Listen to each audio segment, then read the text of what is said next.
ஆண்டவராகிய இயேசு கிறிஸ்துவின் நாமத்தினாலே உங்களை நான் வாழ்த்தி வரவேற்கிறேன். கர்த்தருடைய கிருபையினாலும் அவருடைய பரிசுத்தமுடைய இரக்கங்களினாலும் பல விதமான காரியங்களை பற்றி இந்த கடைசி காலத்திலே ஒரு மனிதனுடைய வாழ்க்கையினுடைய நிலைகள் எப்படியெல்லாம் காணப்பட வேண்டும் என்று வேதம் நமக்கு சொல்லக்கூடிய வார்த்தைகளில் அநேகம் ஆழ்ந்த விஷயங்களை நாம் தியானித்துக் கொண்டு வருகின்றோம்.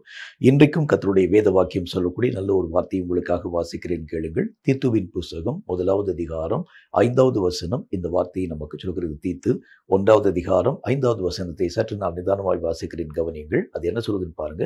நீ குறைவாய் இருக்கிறவைகளை ஒழுங்குபடுத்தும்படிக்கும் நான் உனக்கு கட்டளையிட்டபடியே பட்டணங்கள் தோறும் மூப்பரை ஏற்படுத்தும்படிக்கும் உன்னை கிரேத்தா தீவிலே விட்டு வந்தேனே. கர்த்தருடைய வேத புஸ்தகத்துல ஆண்டவராகிய தேவன் அப்போஸ்தலனாகிய பரிசுத்த பவுலின் மூலமாக தம்முடைய அந்த ஊழியக்காரனாகிய தீத்துனுடைய கரங்களில் ஒரு பொறுப்பு ஒன்றை மெய்யாகவே கொடுத்து விட்டு போகின்றார். குறைவாய் இருக்கக்கூடிய எல்லா விஷயத்தையும் ஒழுங்குபடுத்தும்படியான ஒரு முக்கியமான ஒரு பொறுப்பு அவருடைய கரங்களிலே கொடுக்கப்பட்டது. நம்முடைய வாழ்க்கையில கூட பல விதமான நேரங்களில் இந்த குறைவுகளை நீங்களும் நானும் கண்ணோக்கி பாராத அளவிற்காக அப்படியே நாம் ஓடக்கூடிய ஒரு மக்களாய் விளங்கி விடுகின்றோம். குறைவுகள் நிறைய நேரத்தில் பலவிதமான நஷ்டங்களை நம்முடைய வாழ்க்கையிலே தோற்றுவிக்கக்கூடியதாக, பலவிதமான இழப்புகளின் மூலமாக நம்மை அழைத்துக் கொண்டு போகக்கூடியதாக, ஏன் ஒருவேளை நம்முடைய அழைப்பை கூட நாம் விடக்கூடிய அளவிற்கான இந்த சூழ்நிலைகளை உருவாக்க துவங்க ஆரம்பித்துவிடும். அதனால தான் கர்த்தருடைய வேத புஸ்தகத்தில் நல்ல ஒரு வாக்கியம் நமக்கு இவ்விதமாக எழுதப்பட்டிருக்கிறது. குறைவாய் இருக்கக்கூடிய எல்லா விதமான விஷயங்களையும் நீங்களும் நானும் சரியான விதத்தில் நிறைவாக்க வேண்டும், அல்லது அவைகள் எல்லாவற்றையும் ஒழிய பண்ண வேண்டியது அவசியமான ஒன்றாக விளங்குகிறது. நம்முடைய வாழ்க்கையில் பல விதமான குறைவுகளை நாம் மெய்யாகவே கற்றுக்கொண்டு வர முடியும். ஒருவேளை தேவன் தந்த காரியங்களை புரிந்து கொள்ளாமல் இருக்கிறதுனால சில விதமான குறைவுகள் நம்முடைய வாழ்க்கையில் வருகிறது உண்டு. சில நேரத்தில் நம்ம அவசரப்பட்டு அந்த பணிகள் யாவற்றையும் செயல்படுத்த ஆரம்பிக்கும் பொழுதும் கூட அந்த பணிகள் நிறைவுறாமல் பல விதமான குறைவுகளின் ஊடாக கடந்து போகிறத பார்க்க முடியும். சில வேளைகளில் கர்த்தராகிய தேவன் பேசியிருக்கக்கூடிய காரியங்களுக்கு மிஞ்சி நம்ம யோசிக்கக்கூடிய நேரத்தில் கூட இந்த மாதிரி குறைவுகள் உருவாக்கப்பட ஆரம்பிக்கிறத பார்க்க முடியும். எப்படியோ இந்த குறைவுகள் என்று அழைக்கப்படக்கூடிய காரியங்கள் இருக்கக்கூடிய வரைக்கும் தேவனாகிய கர்த்தருடைய மகிமையான காரியங்களின் ஊடாக பிரவேசிக்க நம்மால் முடியாது. குறைவுகளை முதல் காரியம் களைய வேண்டும், நிறைவை நோக்கி நாம் பயணிக்க வேண்டியது அவசியம். இதுதான் இந்த கடைசி காலத்தில் ஆண்டவராகிய தேவனுடைய பிள்ளைகளுக்கு கர்த்தர் வைத்திருக்கக்கூடிய மிக முக்கியமான ஒரு பாடம். குறைவோடு கூட நீங்களும் நானும் எவ்வளவு பிரயாசத்தின் ஊடாக கடந்து போனாலும் அதனுடைய மகிமையை, முழு மகிமையை நாம் பெற முடியாது. குறைவுகள் எல்லாம் இல்லாத அளவிற்காக நல்ல ஒரு உதாரணத்தை சொல்லணும்னா, இயேசுனுடைய வாழ்க்கையில ஒரு குறைவை கூட எந்த மக்களாலும் சரி அல்லது மற்ற எந்த விதமான சூழ்நிலைகளினாலும் இயேசுனுடைய வாழ்க்கையினுடைய அடிப்படையிலே குறைவுகளை யாராலும் சொல்ல முடியல. அப்படி ஒரு குறைவற்ற ஒரு நிலைகளின் ஊடாக நம்ம கடந்து போகும் பொழுதுதான் நம்ம செய்யக்கூடிய பிரயாசங்களுக்கு உரிய மிகுதியான பலன்களை தடையில்லாமல் நாம் நம்முடைய வாழ்க்கையிலே பெற்றுக்கொள்ள முடியும். மனுஷன் சாதாரணமாகவே ஒரு குறைவிலே காணப்படக்கூடாது என்றாலும் கூட இந்த குறைவுகளை களைகிறதற்கு பலவிதமான வழிகளை வேத புஸ்தகம் நமக்கு சுட்டி காண்பிக்க ஆரம்பிக்கிறது. குறைவுகள் வரக்கூடிய வழிமுறைகளை பற்றியும் அவைகளை எல்லாவற்றையும் விட்டு நாம் விலகி தேவ சித்தத்திற்கு ஏற்ற வண்ணமாய் கடந்து போகிறது எப்படி என்பதை பற்றியும் தான் இன்றைக்கு நம்முடைய தியானத்தில் பார்க்க வேண்டியது அவசியம். முதலாவது காரியமாக நம்முடைய குறைவு என்று அழைக்கப்படக்கூடியது முக்கியமான ஒரு காரியத்தை பற்றி நான் உங்களோடு கூட சொல்ல வேண்டியது அவசியம். தானியேல் தீர்க்கதரிசியின் புஸ்தகத்தில் 5வது அதிகாரம் 27வது வசனத்தில் ஒரு குறைவு ஒன்று நமக்கு முன்பதாக சுட்டி காண்பிக்கப்பட ஆரம்பிக்கிறது. தானியேல் தீர்க்கதரிசியின் புஸ்தகத்தில் 5வது அதிகாரம் 27வது வசனம் இந்த வார்த்தையை சொல்கிறது. இதை நான் கொஞ்சம் நிதானமாக வாசிக்கிறேன், கவனிங்க. என்ன சொல்ல பாருங்க. தெக்கேல் என்பதற்கு நீ தராசிலே நெருக்கப்பட்டு குறைய காணப்பட்டாய் என்று பொருள். நம்முடைய பார்வையிலே ஒருவேளை நாம் நிறைவுள்ள ஒரு மக்களாய் காணப்பட ஆரம்பித்தாலும் கர்த்தருடைய பார்வையிலே குறைவற்றவர்களாய் நம்முடைய நிலைகளை பாதுகாக்க வேண்டியது அவசியம். நம்முடைய பார்வையை குறித்து நம்ம பார்க்க வேண்டியது அவசியமான ஒன்று. நம்முடைய பார்வையில் நம்ம செய்யக்கூடிய எல்லா விதமான விஷயமும் அது சரியானதாக காணப்பட ஆரம்பிக்கும். ஆனால் கர்த்தராகிய தேவன் எதை நம்முடைய வாழ்க்கையில எதிர்பார்க்கிறார் அப்படின்னா, நீ உன்னை பற்றி நினைக்கக்கூடிய நினைவுகள் அல்ல, கர்த்தருக்கு முன்பதாக ஒவ்வொரு நாளும் உன்னை நிறுத்தி வைத்து ஆராய்ந்து பார்க்க வேண்டியது அவசியம். நம்முடைய பார்வையில் நான் நீதிமானாக காணப்படுவேன், என்னுடைய பார்வையில் நான் குற்றமற்றவனாக, நான் மெய்யாகவே காணப்படக்கூடியவனாய் விளங்க ஆரம்பித்துள்ளேன். நான் எல்லா விதமான விஷயத்தையும் நான் பெர்ஃபெக்டாக இருக்கிறேன், எந்த விதமான தப்பிதமும் என்னுடைய வாழ்க்கையில காணப்படவில்லை. ஒருவேளை என்னை பற்றி நான் வெற்றிக்கொள்ளக்கூடியவனாய் விளங்க முடியும். ஆனால் கர்த்தருடைய பார்வையில் உன்னுடைய நிலைகள் எப்படி காணப்படுகிறது என்பதை பற்றி அலசி ஆராய்ந்து பார்க்க வேண்டியது அவசியம். இந்த இடத்துல இந்த ராஜாவை பற்றி நம்ம பார்க்கிறோம். அவன் எல்லா மக்களுக்கும் மேலாக அதிபதியாய் உருவாக்கப்பட்ட ஒரு மனிதன், எல்லா விதமான மக்களாலும் தேர்ந்தெடுக்கப்பட்ட ஒரு அரசனும் கூட. அந்த ராஜா என்று அழைக்கப்படக்கூடியவன் மக்களால் எல்லா விதமான மதிப்புக்கும் மரியாதைக்கும் உரிய ஒரு மனிதனாக, எல்லா மனிதர்களும் அந்த அரசனுக்கு அடங்கின ஒரு வாழ்க்கை வாழக்கூடியவனாக ராஜாவை எந்த ஒரு மனுஷனும் குற்றப்படுத்த முடியாது. அவன் ஒருவேளை தப்பே பண்ண ஆரம்பித்தாலும் கூட அவன் செய்யக்கூடிய தவறுகள் எல்லாம் மெய்யாகவே அது எல்லா விதமான மக்களுடைய பார்வைக்கு வரைக்கும் சரி என்கிறதை பற்றி தான் ஜனங்கள் பேசணும். அந்த மாதிரி தான் அந்த ஒரு பெரிய ஒரு ராஜ வாழ்க்கை வாழ்ந்த அந்த மனிதன். இப்ப கர்த்தராகிய தேவனுக்கு முன்பதாக அந்த மனிதனை கொண்டு போய் நிறுத்துறாங்க. அவனுக்கு முன்பதாக மெய்யாகவே தோற்றமளிக்கக்கூடிய அந்த கையுறுப்பை கண்டு அவன் பயந்து நடுங்கி தேவனுடைய மனுஷனை அழைப்பிக்கின்றான். அந்த தேவனுடைய மனுஷன் பார்த்து எழுதப்பட்டிருக்கக்கூடிய இந்த வார்த்தைகளை வாசிக்கக்கூடிய நேரத்தில் அவர் சொல்லுகின்றார், தெக்கேல் என்பதற்கு நீ தேவனுடைய தராசிலை நெருக்கப்பட்டு குறைவாய் காணப்பட ஆரம்பித்தாய். மக்களுக்கு முன்பதாக நீ ஒருவேளை நிறைவுள்ளவனைப் போல காணப்பட ஆரம்பித்தாலும் கர்த்தருடைய பார்வையிலே உன்னுடைய நிலை எப்படி காணப்பட ஆரம்பிக்கிறது. இப்படி ஒவ்வொரு விதமான நேரத்திலும் நாம் நம்முடைய வாழ்க்கையினுடைய நிலைகளை ஆராய்ந்து பார்க்கிறது இல்லை. என்னை குறித்து நான் மெச்சிக்கொள்ளக்கூடியவனாய் விளங்கி அப்படியே என்னுடைய ஓட்டத்தை நான் மையாகவே அந்த காரியங்கள் ஊடாக நான் கடந்து போகிறேனே தவிர என் தேவன் என்னை குறித்து என்ன நினைக்கிறாரு, நான் செய்யக்கூடிய அந்த காரியம் சரியா இருக்கா இல்லையா, இது கர்த்தருடைய பார்வையிலே ஆண்டவராகிய தேவனுக்கு உகந்ததாய் காணப்படுகிறதா, இப்படி எந்த மனிதனும் தன்னுடைய வாழ்க்கையில் நோக்கி பார்க்கிறது இல்லை. இதுக்கு நல்ல ஒரு உதாரணத்தை உங்களுக்கு நான் சொன்னா தான் இதனுடைய முழு விளக்கங்களை நீங்கள் மெய்யாகவே ஆழமான விதத்தில் கற்றுக்கொள்ள முடியும். கர்த்தருடைய வேத புத்தகத்துல லூக்கா எழுதின சுவிசேஷம் 18வது அதிகாரம் 22வது வசனத்துல ஒரு வார்த்தை நான் வாசிக்கிறேன் பாருங்க. அது என்ன சொல்லுது பாருங்க. லூக்கா 18:22 இந்த வார்த்தையை சொல்கிறது. வாசிக்கிறேன் கேளுங்க. இயேசு அதை கேட்டு, இன்னும் உன்னிடத்தில் ஒரு குறைவு உண்டு. உனக்கு உண்டானவைகளை எல்லாம் விற்று தரித்திரருக்கு கொடு, அப்பொழுது பரலோகத்தில் உனக்கு பொக்கிஷம் உண்டாயிருக்கும், பின்பு என்னை பின்பற்றி வா என்றார். இப்போ அவன் பார்வையில் அவன் எப்படி இருந்தான் அப்படின்னு பார்த்தீங்கன்னா, கர்த்தருக்கு முன்பதாக போய் அவனை பற்றி சொல்ல ஆரம்பிக்கின்றான். நான் எல்லா விதமான விஷயத்திலும் சரியான ஒரு வாழ்க்கை வாழ ஆரம்பிக்கிறேன். நீங்கள் சொல்லியிருக்கக்கூடிய கற்பனைகள் எல்லாவற்றையும் என்னுடைய சிறு வயது முதற்கொண்டே நான் கைக்கொள்ளக்கூடியவனாய் விளங்க ஆரம்பித்திருக்கிறேன். இப்போ கர்த்தராகிய தேவனுக்கு முன்பதாக இந்த வார்த்தைகள் எல்லாவற்றையும் அறிவித்த பொழுது அந்த மனுஷன் என்ன விதமான அந்த நினைவோடு கூட காணப்பட்டிருப்பான்னு சொன்னால், கர்த்தராகிய தேவன் இந்த ஒரு காரியத்தை மெய்யாகவே அறியக்கூடியவராய் அறிந்து என்னை அவர் மெய்யாகவே மெச்சிக்கொள்ள ஆரம்பிப்பார். அவர் என்னை பார்த்து சொல்லுவார், ஆமாப்பா நீ எல்லா விதமான விஷயத்தில் நீ சரியான ஒரு வாழ்க்கை வாழ ஆரம்பிச்சா, உனக்கு எந்த விதமான தடையும்னு சொல்லுவார்னு சொல்லி அவன் யோசிக்கக்கூடிய நேரத்தில் கர்த்தருடைய பார்வையிலே அவன் ஒரு காரியத்தில் குறைவாய் காணப்படுகிறதை ஆண்டவராகிய இயேசு கிறிஸ்து சுட்டி காண்பிக்கின்றார். நீ ஓ பார்வையில் நல்லா தான் இருக்கிற, ஆனால் என்னுடைய பார்வையிலே நீ இன்னும் குறைவுள்ள ஒரு மனிதனாக காணப்பட ஆரம்பிக்கின்றார். என்ன குறைன்னு கேட்ட உடனே கர்த்தர் சொல்லுகின்றார், உனக்கு உண்டான எல்லா விதமான ஆஸ்திகளை பற்றியதான ஒரு பெருமை உனக்குள்ள இருக்கு. ஆகவே இந்த காரியங்கள் எல்லாவற்றையும் விற்று தரித்திரருடைய கரங்களிலே கொடுத்து விட்டு பின்பு நீ என்னை பின்பற்றி வர வேண்டும். அப்ப நம்முடைய பார்வையிலே நிறைவாக காணப்படக்கூடியவைகள் எல்லாம் கர்த்தருடைய பார்வையிலே நிறைவாக இருக்கணும்னு சொல்லி அவசியம் கிடையாது.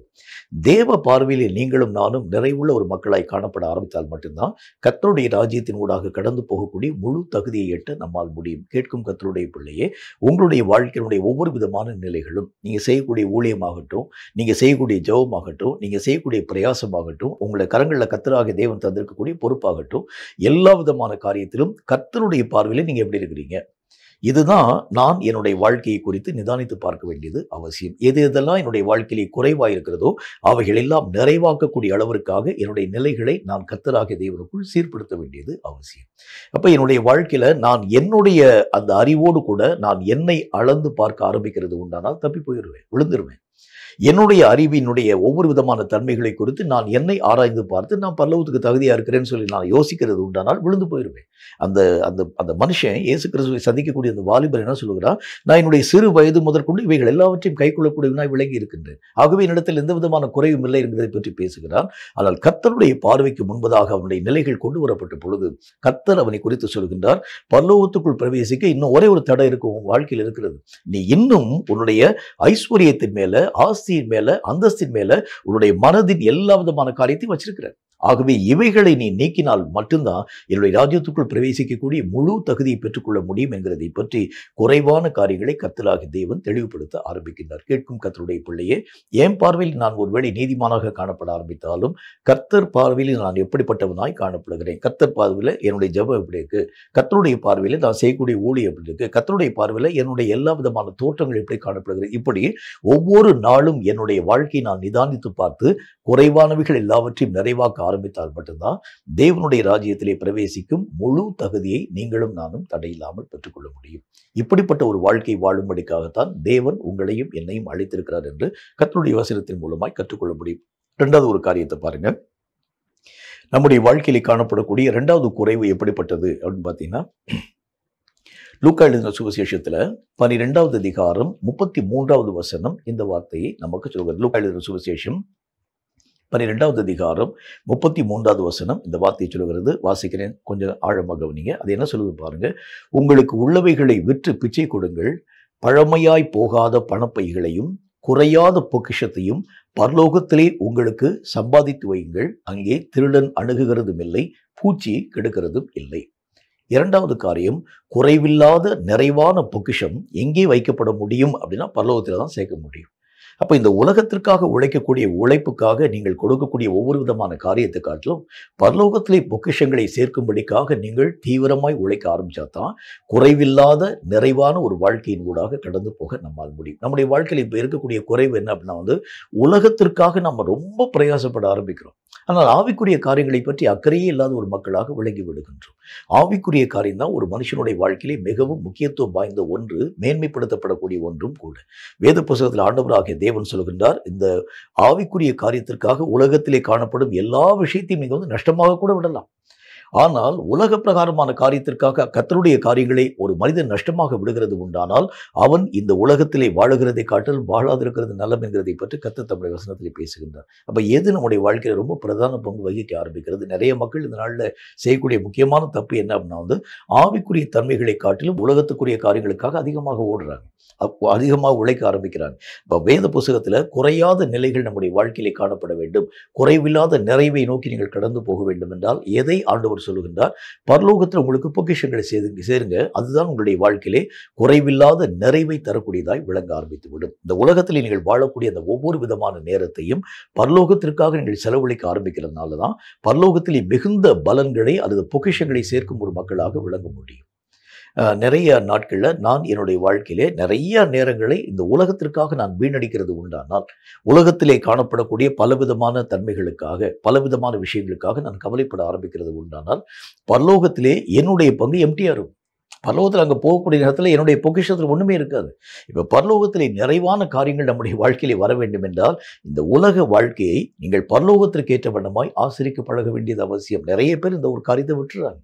நான் கர்த்தருடைய நாமத்தை நான் ஏற்றுக்கொள்ள ஆரம்பித்தா பரலோகத்துக்கு போயிடுவேன். இல்லை, பரலோகத்துக்கு போகக்கூடிய அனுபவங்கள் என்கிறது ஒரு புறமாய் காணப்பட ஆரம்பித்தாலும் அங்கு மிகுதியான பலன்களோடு கூட நாம் பிரவேசிக்க வேண்டும் என்றால் இந்த உலகத்திலேயே பரலோகத்திற்குரிய ஒட்டுமொத்த மகிமைகளை நீங்களும் நானும் சேர்க்க வேண்டியது அவசியம். அது எங்கெங்கெல்லாம் சிதறி கிடக்க ஆரம்பிக்கிறது, எங்கெங்கெல்லாம் அதனுடைய காரியங்கள் எல்லாம் காணப்பட ஆரம்பிக்கிறது. ஒருவேளை வசனத்தின் மூலமாய் வரக்கூடிய பரலோகத்திலே காணப்படக்கூடிய சேர்க்கக்கூடிய ஒரு பொக்கிஷமாக இருக்கலாம், ஒருவேளை ஊழியத்தின் மூலமாய் வரக்கூடிய பரலோக பொக்கிஷமாக இருக்கலாம், ஜெபத்தின் மூலமாய் வரக்கூடிய மற்றவங்களுக்கு அந்நிய மக்கள் யாவரையும் உபசரிக்கக்கூடிய காரியத்தில் வரக்கூடிய பொக்கிஷமாக இருக்கலாம். எதுவாய் காணப்பட ஆரம்பித்தாலும் இந்த உலக வாழ்க்கையிலே பரலோகத்திலே நீங்கள் பொக்கிஷங்களை சேர்க்கக்கூடிய அளவிற்கு உங்களுடைய பலன்களை மிகுதியாக்க ஆரம்பிச்சாதான் நிறைவான காரியங்களின் ஒரு வாழ்க்கையின் ஊடாக நீங்களும் நானும் கடந்து போக முடியும் என்று கர்த்தர் நமக்கு சொல்லுகின்றார். இந்த உலகத்திலே இயேசு கிறிஸ்து வந்த அந்த காலங்களை பாருங்கள். இயேசு வாழ்ந்த அந்த வாழ்க்கையிலே இந்த உலக ரீதியான எந்த விதமான தன்மைக்கும் தன்னுடைய மனதை ஆண்டவராகிய இயேசு கிறிஸ்து திறந்தே கொடுக்கல. இந்த உலக வாழ்க்கைக்கு தேவையான எந்த விதமான ஆஸ்திக்காகவோ அந்தஸ்துக்காகவோ புகழ்ச்சிக்காகவோ மேன்மைக்காகவோ இயேசு தன்னுடைய மனதை எவ்வளவேனும் திறவாமல் பரலோகத்தை பற்றிதான ஒவ்வொரு விஷயத்திற்காகவே கர்த்தராகிய தேவன் தன்னுடைய மனதை திறக்கக்கூடியவராய் விளங்க ஆரம்பித்தார். ஏன் அப்படின்னா இந்த உலகத்திலே நீங்களும் நானும் அந்நியரும் பரதேசிகளுமாய் காணப்படுகிறோம். இந்த உலகத்திலே உங்களுக்கு எனக்கும் எந்த விதமான பொக்கிஷத்தை சேர்க்கக்கூடாதுங்கிறது கர்த்தருடைய வசனம் சொல்லக்கூடிய வார்த்தை. அப்ப ஆண்டவராகிய இயேசு கிறிஸ்து எப்படியாக மெய்யாகவே நமக்கு முன்பதாக வழிகாட்டியாக கடந்து போறார் பாருங்க. உலகத்திற்குரிய எந்த கவலைகளின் ஊடாக அவருடைய மனம் கடந்து போகாத அளவிற்காக பரலோகத்தை பற்றியதாகவும் பரலோகத்திலே காணப்படக்கூடிய பொக்கிஷங்களை சேர்க்கக்கூடிய தன்மைகளுக்காகவுமே ஆண்டவராகிய இயேசு கிறிஸ்து வாழ்க்கை வாழக்கூடியவராய் விளங்க ஆரம்பிக்கிறத பார்க்க முடியும். இப்ப வேதம் சொல்லக்கூடிய இரண்டாவது ஒரு காரியத்தை குறித்து கர்த்தருடைய வசனம் என்ன சொல்லி பாருங்க. குறைவான காரியங்களை நிறைவாக்கக்கூடிய தன்மைனா என்ன அர்த்தம்? என்னுடைய பார்வையை நான் ஆண்டவராகிய தேவனுடைய ராஜ்யத்தை நோக்கி நான் மெய்யாகவே அது ஒரு குறுகின வட்டத்திற்கு உட்படுத்தப்பட்ட ஒரு பார்வையாக அல்ல, ஆண்டவராகிய தேவனுடைய ராஜ்யத்தை மெய்யாகவே சென்று அடையக்கூடிய பார்வையாக என்னுடைய பார்வையை நான் மேம்படுத்த வேண்டியது அவசியம். அந்த ராஜ்யத்திற்குள் உரிய அந்த பொக்கிஷத்தை சேர்க்கக்கூடிய அளவிற்கு இந்த உலக வாழ்க்கையிலே காணப்படும் ஒவ்வொரு வினாடியையும் நான் பயன்படுத்தணும். இதுதான் நிறைவான ஒரு வாழ்க்கையை நோக்கி நீங்களும் நானும் நகர்த்தப்பட ஆரம்பிக்கிறோம் என்பதை கற்றுக்கொள்ள முடியும். நிறைய பேருடைய வாழ்க்கையில் நம்ம பார்க்குறோம், பரலோகத்தை பற்றி அவங்க பேசுகிறாங்க, ஆனால் பரலோகத்துக்குள்ளே எந்த விதமான பொக்கிஷத்தையும் சேர்க்கறது இல்லை. ஜெபத்தை பற்றி பேசுகிறாங்க, ஜெபத்தினுடைய முழுமை அவங்க பெறுறதில்லை. கர்த்தருடைய எல்லா விதமான ராஜ்யத்திலே காணப்படக்கூடிய மகிமை பற்றி பேசுகிறார்களே தவிர அந்த மகிமைக்கு இவருடைய வாழ்க்கையிலே ஒரு பங்கு கூட இடமாக காணப்படுகிறதே இல்லை. அப்போ வசனத்தில் ஆண்டவராகிய தேவன் என்ன சொல்கின்றார்? பேசுகிறது அல்ல, பலத்திலே அவைகள் எல்லாவற்றையும் செயல்படுத்தி காண்பி. பரலோக ராஜ்யம் பேச்சிலே அல்ல, பலத்திலே உருவாக்கப்பட்டிருக்கிறது. பலவந்தம் பண்ணக்கூடிய எவனும் அந்த ராஜ்யத்தை பிரவேசிக்கக்கூடியவனாய் விளங்க ஆரம்பித்து விடுகிறார். அப்போ நம்முடைய வாழ்க்கையில் ஆண்டவராகிய தேவனுடைய ராஜ்யத்திற்கு ஏற்ற வண்ணமான உழைப்பை இந்த உலகத்தில் நீங்கள் உழைக்க ஆரம்பிச்சாதான் மறு உலகத்திலே நிறைவான மகிமைகளை நாம் தடையில்லாமல் பெற்றுக்கொள்ள முடியும். எது குறைவு? உலக ரீதியான வாழ்க்கையை நாம் ஆசிரிக்கிறது குறைவு. எது நிறைவு? இந்த உலக வாழ்க்கையை பரலோகத்திற்காக ஆண்டவராகிய தேவனுடைய ராஜ்யத்துக்குள் பிரவேசிக்கக்கூடிய தகுதி பெற்றதாக நாம் மாற பண்ணி அவைகளுக்கேற்றவர்கள் நம்மை வாழ்க்கை வாழுகிறது நிறைவு. இந்த குறைவுகள் எல்லாவற்றையும் நிறைவாக்கும்படிக்காக நீங்களும் நானும் பிரயாசப்பட ஆரம்பித்தால் மட்டும்தான் மகிமையான ஒரு காரியத்தின் ஊடாக கடந்து போக நம்மால் முடியும் என்று கர்த்தருடைய வேதம் நமக்கு சொல்ல ஆரம்பிக்கிறது. மூணாவது ஒரு காரியத்தை பாருங்க. லூக்கா எழுதின சுவிசேஷத்துல 22வது அதிகாரம் அதில் 35வது வசனம் இந்த வார்த்தையை நமக்கு சொல்கிறது. லூக்கா எழுதின சுவிசேஷம் 22வது அதிகாரம் 35வது வசனத்தை கொஞ்சம் நான் நிதானமாக வாசிக்கிறேன், கவனிங்க. பின்னும் அவர் அவர்களை நோக்கி, நான் உங்களை பணப்பையையும் சாமான் பையையும் பாதரட்சைகளும் இல்லாமல் அனுப்பின போது ஏதாகிலும் உங்களுக்கு குறைவாய் இருந்ததா என்றார். அவர்கள் ஒன்றும் குறைவாய் இருந்ததில்லை என்றார்கள். மூணாவது, கர்த்தராகிய தேவனால் நீங்கள் வழிநடத்தப்படும் பொழுது குறைவுகள் நீங்கி நிறைவான ஒரு வாழ்க்கையின் ஊடாக கடந்து போயிடுறீங்க. நீங்களா உங்களுக்கு நீங்க அநேக விதமான வழிகளை நீங்க சூஸ் பண்ணி செலக்ட் பண்ணி நீங்க கடந்து போனீங்கன்னா அந்த வழிகள் எல்லாம் தாறுமாறானதாக, அது அநேக விதமான குறைவுகள் இருந்ததாக காணப்பட ஆரம்பிக்கிறது பார்ப்போம். கர்த்தராகிய தேவன் நம்மை அனுப்புகிறது உண்டானால், கர்த்தராகிய தேவனால் நீங்கள் தேர்வு செய்யப்பட ஆரம்பிக்கிறது உண்டானால், தேவனாகிய கர்த்தருடைய வாக்குக்கு இணங்கி நீங்கள் கடந்து போக ஆரம்பிக்கிறது உண்டானால் ஒரு குறைவும் நம்முடைய வாழ்க்கையிலே காணப்படாம, கர்த்தராகிய தேவன் அனுப்பும் போது எப்படி இருப்பாங்க? உங்க வழிக்கு தேவையான பணப்பை எடுக்காதீங்க, சாமான் பை எடுத்துட்டு போகாதீங்க, உங்களுடைய கால்களுக்கு தேவையான பாதரட்சியை கூட நீங்க போட்டு போகாதீங்க, அது செருப்பு கூட நீங்க போட்டு போகாதீங்க. இப்படி ஆண்டவராகிய தேவன் அவர்களை அனுப்புகின்றார்.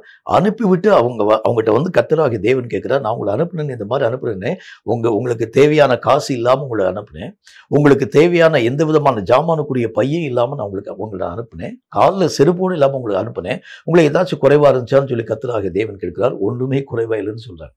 எல்லா காரியத்தையும் ஆண்டவராகிய தேவனுடைய நாமத்தினாலே இழக்க கொடுக்க ஆரம்பித்தாலும் ஒரு குறைவும் இல்லாமல் கர்த்தராகிய தேவனுடைய நடத்துதலின்படி நம்ம கடந்து போக ஆரம்பிக்கிறது உண்டானால் ஒரு குறைவும் இல்லாத ஒரு மக்களாக நீங்களும் நானும் விளங்க முடியும்.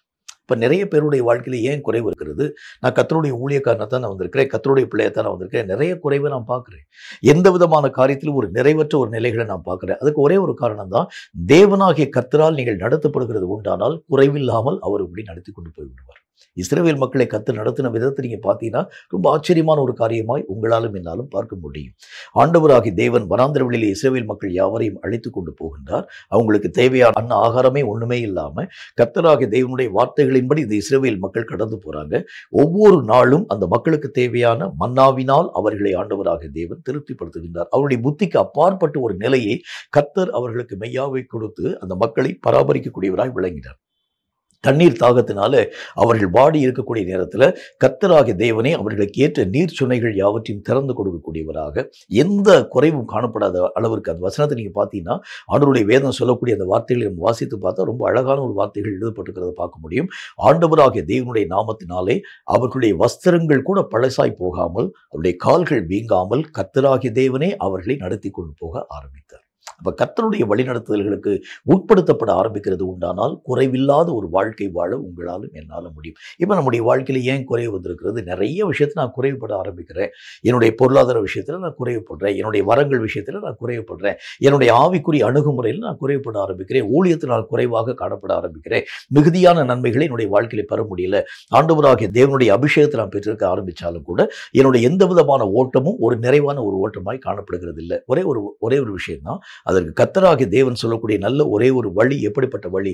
நீங்கள் கர்த்தராகிய தேவனால் நடத்தப்படுகிறது உண்டானால் எந்த காரியமும் குறைவில்லாமல், ஆவிக்குரிய விஷயமாக கூட இருக்கலாம், அல்லது உலக ரீதியான காரியமாக கூட இருக்கலாம், எந்த விஷயம் குறைவில்லாமல் நீங்கள் காணப்பட வேண்டும் என்றால் நீங்கள் கர்த்தராகிய தேவனால் நடத்தப்பட வேண்டும். கர்த்தருக்கே உங்களை நீங்கள் முழுமையமாக ஒப்புக் கொடுக்கணும். இதுதான் குறைவுகளை நீக்கக்கூடிய மிக பிரதானமான வழி என்று கர்த்தருடைய வேத புத்தகத்தில் வாசிக்க முடியும். இயேசு வாழ்ந்த காலத்தில் எந்த காரியத்தை பற்றியதாகிலும் ஆண்டவராகிய இயேசு கிறிஸ்துவினுடைய மனம் கவலைப்பட்டுச்சான்னு பாருங்களேன். ஏதாகிலும் ஒரு தேவையை பற்றி ஆண்டவராகிய தேவன் கவலைப்பட ஆரம்பிச்சாரான்னு பாருங்க, இல்லை. ஏனென்றால் எல்லா வழிகளையும் பிதாவுடைய கருத்தில் ஒப்பு கொடுத்துட்டார் இயேசு கிறிஸ்து. அவர் எல்லா விதமான காரியத்தையும் நடத்தக்கூடியவராய், எல்லா விதமான பொறுப்புகளுக்கும் ஆண்டவராகிய பிதாவாகிய தேவனை சார்ந்திருக்கக்கூடியவராய் இயேசு விளங்க ஆரம்பிச்சதுனால ஒரு கவலையுடைய வாழ்க்கையில வரவே இல்லை. அவருக்கு தேவையான வஸ்திரங்களை பற்றி அவருக்கு கவலை இல்லை. நாளைக்கு என்ன சாப்பாடு இருக்க போகிறது அதை பற்றி அவருக்கு எந்த விதமான அக்கறையுமே இல்லை. எல்லா விதமான நிலைகளையும் ஆண்டவராகிய இயேசு கிறிஸ்து ஒரு சந்தோஷமாய் ஆசரித்ததுக்கு என்ன காரணம் அப்படின்னா தன்னுடைய ஒவ்வொரு விதமான நடக்கக்கூடிய காரியங்களையும் கர்த்தருடைய கரங்களை கொடுக்க ஆரம்பிக்கக்கூடிய இயேசு கிறிஸ்துவினுடைய வாழ்க்கை. இப்படித்தான் ஒரு ஆண்டவராகிய தேவனுக்குள் காணப்படக்கூடிய ஒவ்வொரு மனிதனும் குறைவுகள் நீங்கி நிறைவான ஒரு தன்மையின் ஊடாக கடந்து போக வேண்டும் என்றால் உங்களுக்கு உண்டான எல்லா விஷயத்தையும், அது உங்களுடைய சிந்தனையா இருக்கலாம், உங்களுடைய ஓட்டமா இருக்கலாம், உங்களுடைய பிரயாசமா இருக்கலாம், உங்களுடைய தேவையா இருக்கலாம், எல்லா காரியத்தையும் கர்த்தருடைய கரங்களில் ஒப்புக் கொடுக்கிறது உண்டானால் குறைவுகள் நீங்கி நிறைவான ஒரு மார்க்கத்தின் ஊடாக கடந்து போக நம்மால் முடியும். அந்த நாட்களில் காணப்பட்ட ஒவ்வொரு ஜனமும் ஆண்டவராகிய தேவனுடைய கரங்களுக்குள் தங்களுக்கு உண்டான ஒவ்வொரு காரியத்தையும் கொடுத்தாங்க. அதனால எந்த விதமான குறைவும் இல்லாமல் ஆண்டவருடைய நாமத்தினாலே அவர்கள் நிறைவாக நடத்தப்படக்கூடிய ஒரு மக்களாய் விளங்க ஆரம்பிச்சாங்க.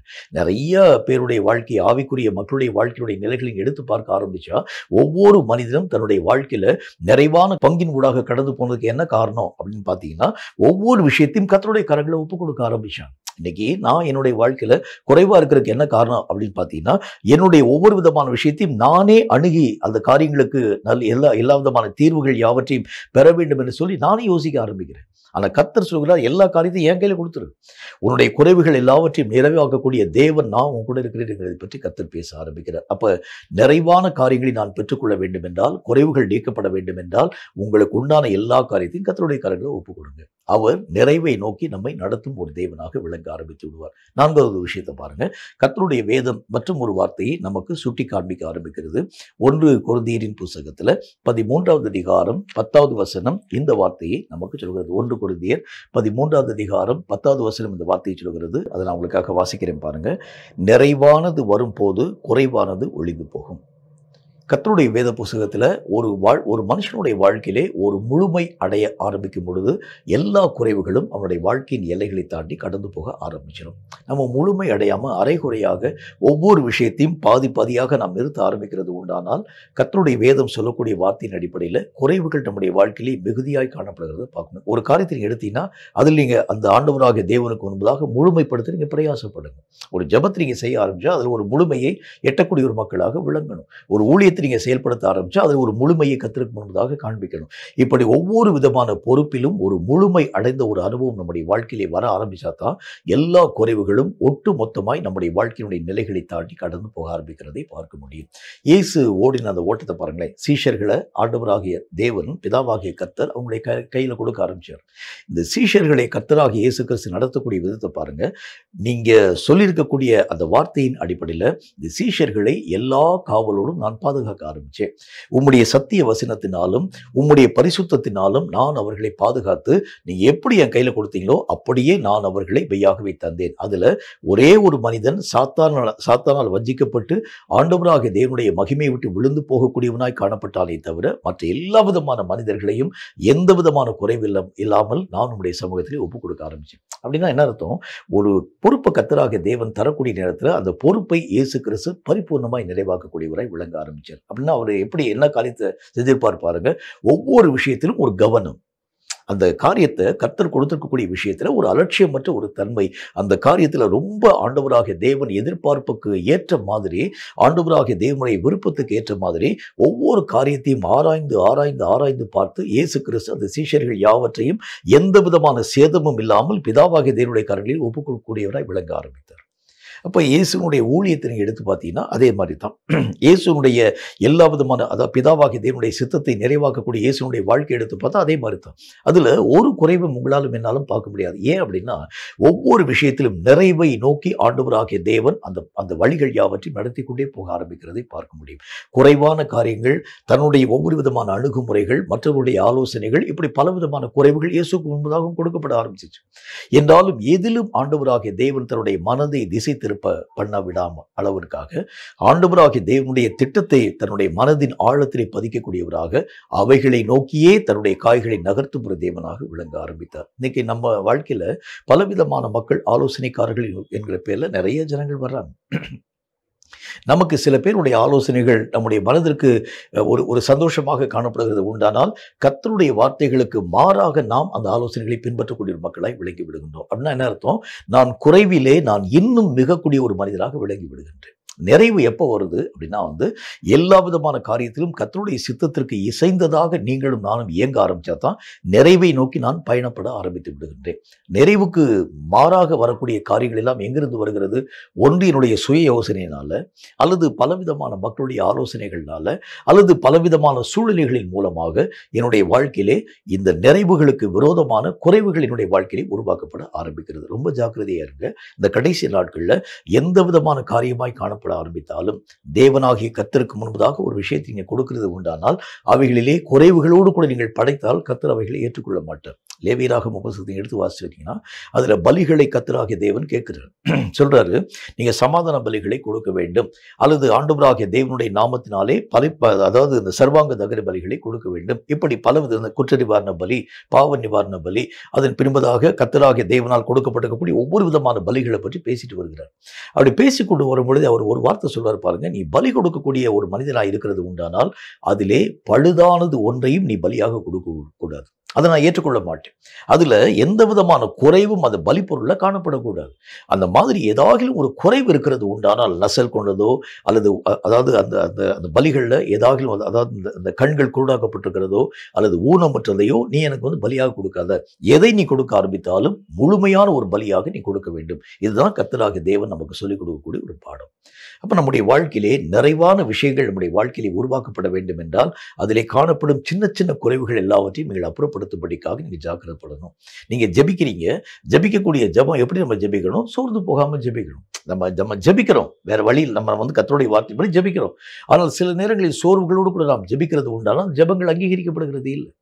சில நேரத்தில் கர்த்தருடைய வேத புத்தகத்தை வாசிக்கிறோம், அசதியாய் கர்த்தருடைய வேலையை செய்கிறவன் சபிக்கப்பட்டவனே வசனத்தில் பார்க்க முடியும். அது அவன் செய்கிறது கர்த்தருடைய பணிதான்.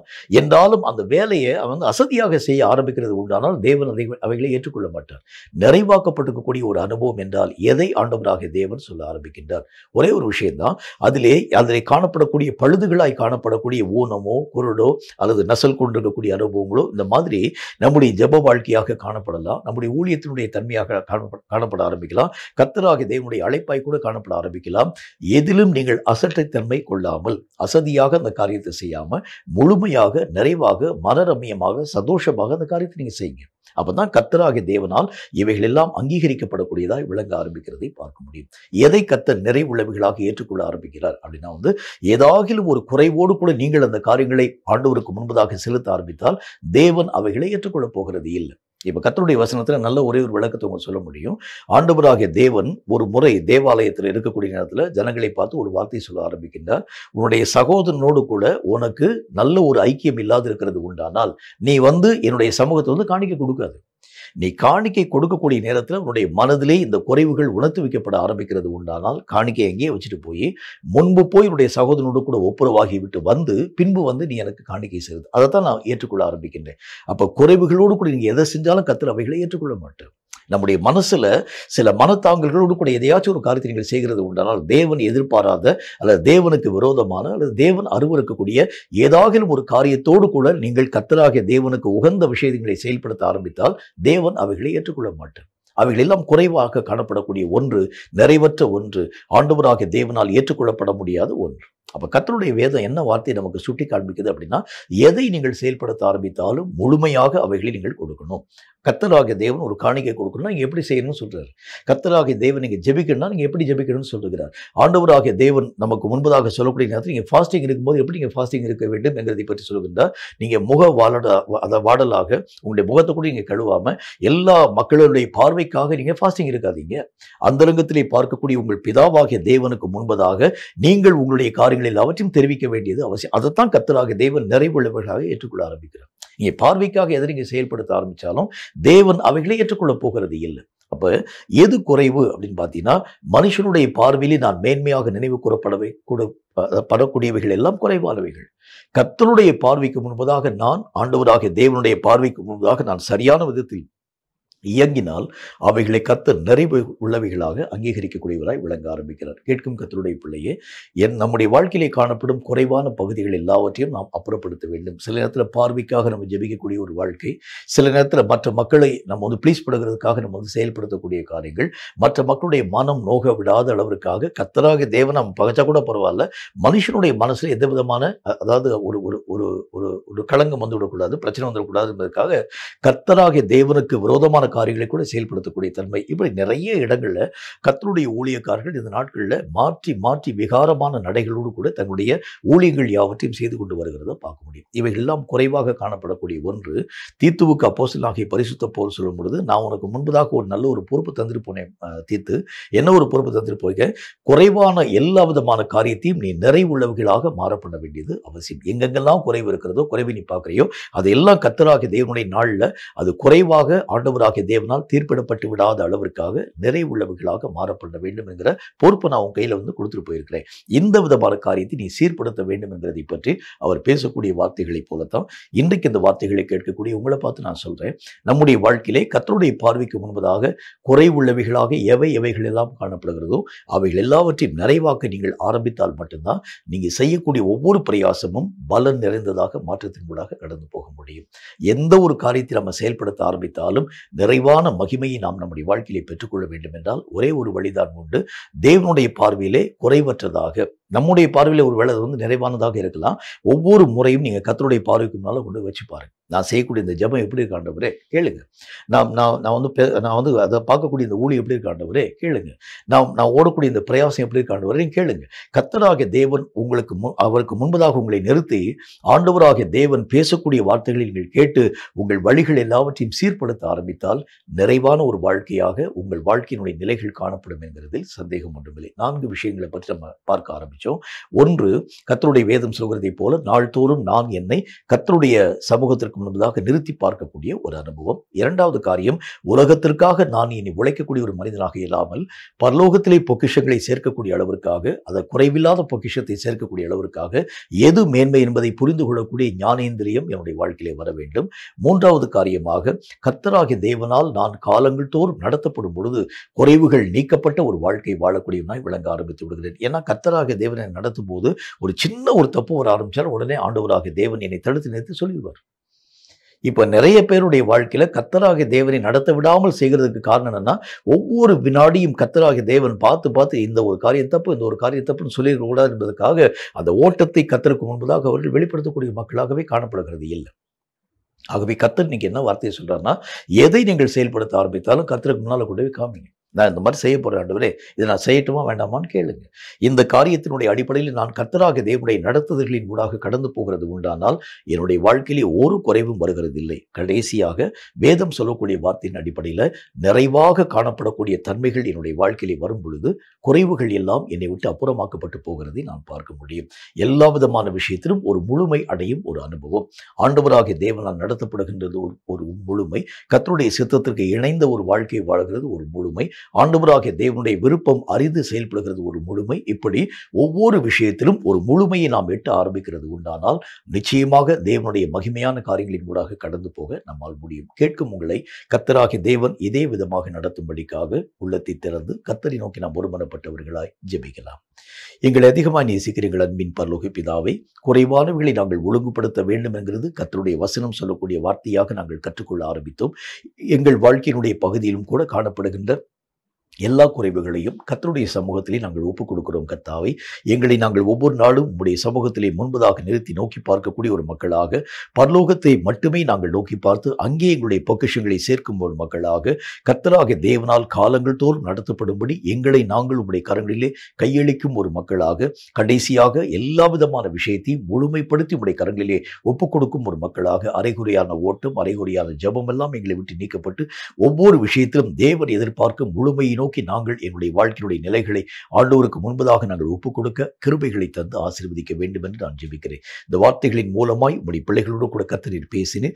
ஒவ்வொருவரும் ஒரு நிறைவான ஒரு வாழ்க்கையின் ஊடாக கடந்து போய் தேவனுடைய மகிமையான காரியங்களிலே முழு பங்கையும் பெற்றுக்கொள்ள இவர்கள் ஒவ்வொருவருக்கும் ஏற்ற தகுதிகளை தந்து ஆசீர்வதிக்க வேண்டும் என்று இயேசு கிறிஸ்துவின் நாமத்தினால் வேண்டிக் கொள்கிறோம் எங்கள் பரிசுத்தமுள்ள பிதாவே. ஆமீன், ஆமீன். இந்த வார்த்தைகளை கேட்டு உங்கள் ஒவ்வொருவரையும் கர்த்தர் அளவில்லாமல் ஆசீர்வதிப்பாராக. குறைவானவைகள் எல்லாவற்றையும் அப்புறப்படுத்துங்கள். நிறைவை நோக்கி நாம் கடந்து போக ஆரம்பிக்கிறது உண்டானால், குறையாத பொக்கிஷமாக காணப்படக்கூடிய பரலோகத்திலே பொக்கிஷங்களை நாம் சேர்க்கும் ஒரு மக்களாக விளங்க ஆரம்பிக்கிறது உண்டானால், மறு உலக வாழ்க்கை உங்களுடைய வாழ்க்கையிலே மகிமை பெற்ற ஒரு வாழ்க்கையாக விளங்கும் என்கிறதில் சந்தேகம் ஒன்றுமில்லை. கர்த்தர் தாமே உங்கள் ஒவ்வொருவரையும் அளவில்லாமல் ஆசீர்வதிப்பாராக. ஆமீன்.